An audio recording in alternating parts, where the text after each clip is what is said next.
I am there. There it goes. It would be awful if I was muted that whole time. Cool.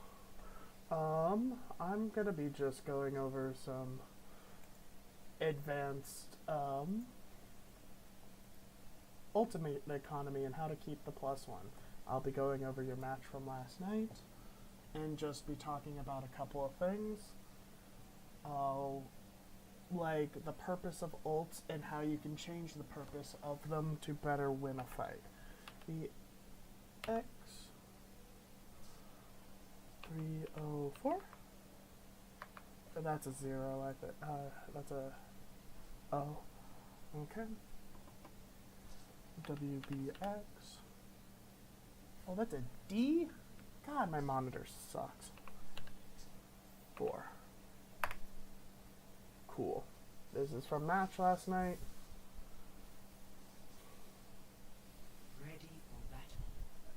Honestly, this map you guys should have just won by default since they're on Queen and Orisa kind of just giga-pounds Queen. So we're going to be looking particularly at the Winston stuff because it becomes a lot easier to understand.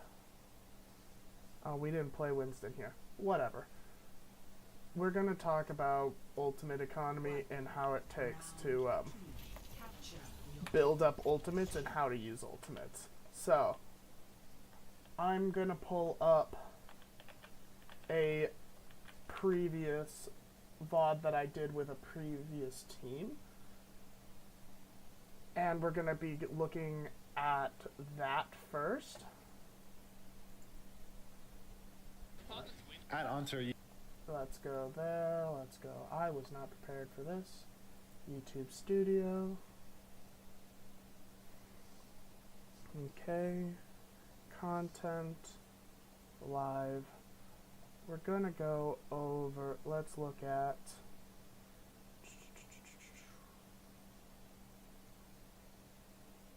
I believe it's this one. So.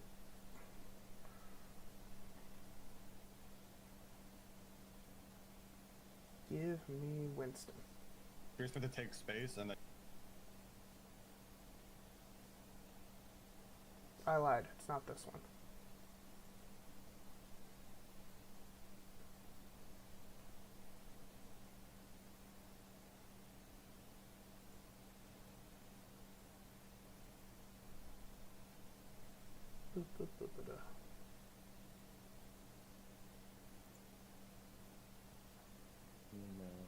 Bomb window. Why can't I find my Winston scrim? Because I'm bad at my job. What? Let's do this one right here. So, this is Old Dorado. So, not all of this applies. But I just want to get a generalized look at the comps. So, we're talking about Winston. And this is the easiest comp to understand keeping the +1 because of the simplicity of their ults. So, the understanding of keeping the +1 is really good. So, we already know our typical ultimate combos of Nano Monkey, Rally, the enemy engage, and all that stuff, right? But then it becomes different when we try to keep the +1 and not invest 2 ultimates into every situation, right? So, we're going to understand that the reason you nano the monkey is not for the more damage. It's more for the fact that it is building up this ult. So, that is a different use of using an ultimate, is just to prolong time, and other ultimates can be used as such things. So in these like traditional dive comps, you nano the monkey so monkey builds primal, and then they have to +1 the nano, and then they're going to have to +1 the primal. So therefore making it even more difficult to do it. But if your monkey already has primal, then that's a useless ultimate because your guys are just going to be forcing him to do nothing, since an on a brig traditionally will just be able to walk away from a nano monkey, no questions asked. And if he already has primal, you might as well just invest primal. What a better target would be to go for the burst and nano your echo, or nano your tracer to be able to burst a target. It's not always the default nano your monkey here, whereas, so you would only use one ultimate here, you still keep primal, and you might blow up a target. But what if they rally that? Now you can use primal once rally's done, because she was going to rally your primal no matter what, or your nano monkey. But it's on your echo now, she could get bursted on cast, and then GG's. So, just understanding of keeping the +1 is not all ultimates are used just for damage. So nano could be used just to build another ultimate. So like if your, brig is super close to rally, but they do an engage, you're not going to nano your monkey, you're going to nano your brig to build rally so you could actually survive this engage. So that's important to understand how these ultimates work. And now we can we could talk about our map, because we tend to not use ultimates to help get better secondary ultimates, because the higher up you go, the better you go. People are usually going to kite the first ultimate or match it, so you don't so you always are going to be on an even playing field in how you use your first ultimate to get other ultimates, and how to use your ultimates to gain space, because a lot of the time we are using them solely to get kills, when in reality that's just a plus. So let's look at this map real quick. Actually, not yet. We're going to talk about these ultimates, keeping the +1, since we're on practical mirror, except we have the Genji and they have the tracer, so you guys just are able to hold the off angle harder and pressure out the Orisa quicker, because Genji versus tracer. But we have Juno. Juno's whole purpose in this comp is to build ultimates as quickly as possible, right? And just you build her ultimate and then you could just walk at them for free. But what happens if they kite and all that stuff? You should be planning to build another ult out of this ult. So it's like, okay, we're going to play to pop Juno ult, build rally, and walk on the Orisa or something. What is it? And then you keep yourself in the +1 at all times with the back burner. So like, okay, let's watch this back, and we're going to be talking about some generalized fight plans and how to keep yourself in a +1 at all times, and just better ultimate eco. So we have their tracer setting up here. Let's just skip by a little bit till we start to get the first ultimates on the field. The objective is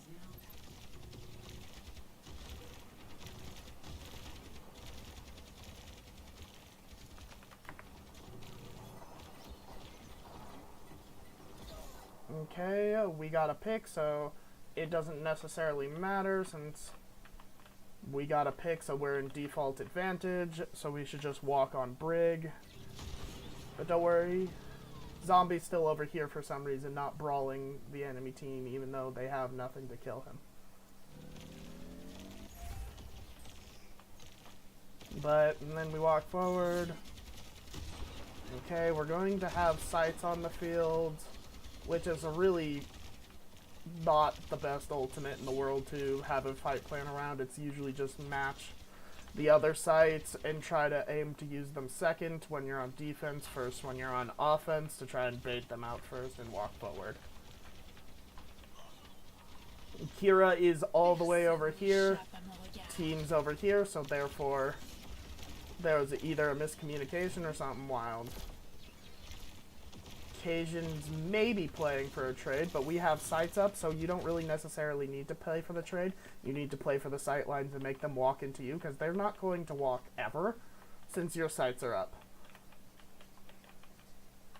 And we're gonna watch this. We're trying to build up an ultimate. Mac just hits 2. Cool, they walked at Cajun instead of remembering that the enemy team has a Widow in sights. I'm glad that they're bad. But that should be generalized rule of thumb, is that you want them to walk onto you when there's sights and try to bait them onto you. All of you guys should be doing that. And now they're going to have sights here. We're going to, max down. So when it comes to this fight, look at how many ultimates are on the field.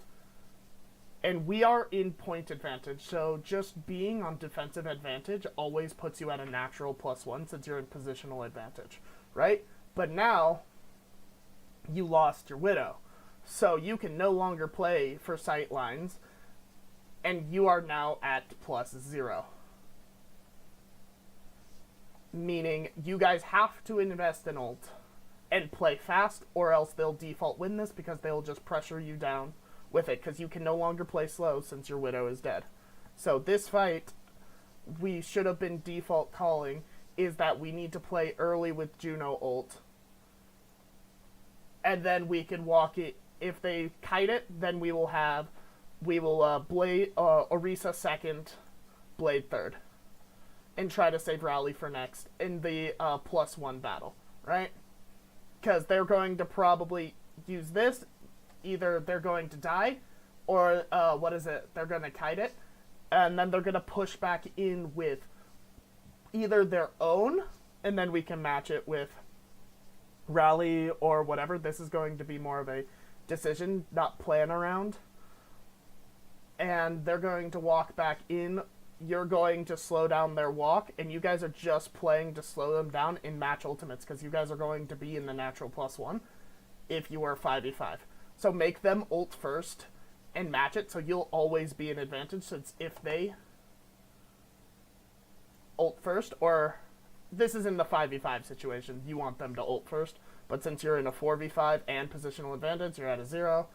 Whatever, you guys know what I'm talking about. Let's watch this fight now. No, we kite, which is going to be tough since Widow's just going to whittle us down. Don't worry, Tori's going to make it easy and just die. No? Okay. And they just never decided to establish an angle for their Widow and max back.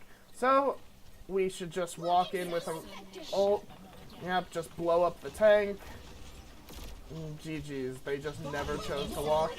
You guys were already in the lead. Cajun, you need to start using your ultimate as a +1, because you just used it when in reality they popped this. So if you waited until they popped it and then walked and stunned them and forced them to not play in their ultimate, it would have been better. Luckily, the enemy team is giga ass, and they just decide to pop it. But don't worry, your ultimates always get value.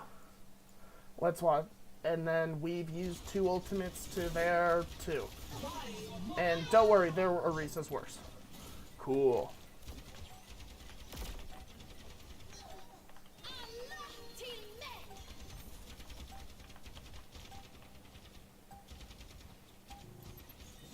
And if they played ultimates correctly, they would have been able to match your ultimates and then kite with theirs and then push back in. It's just that you guys are getting blessed by shit ult economy.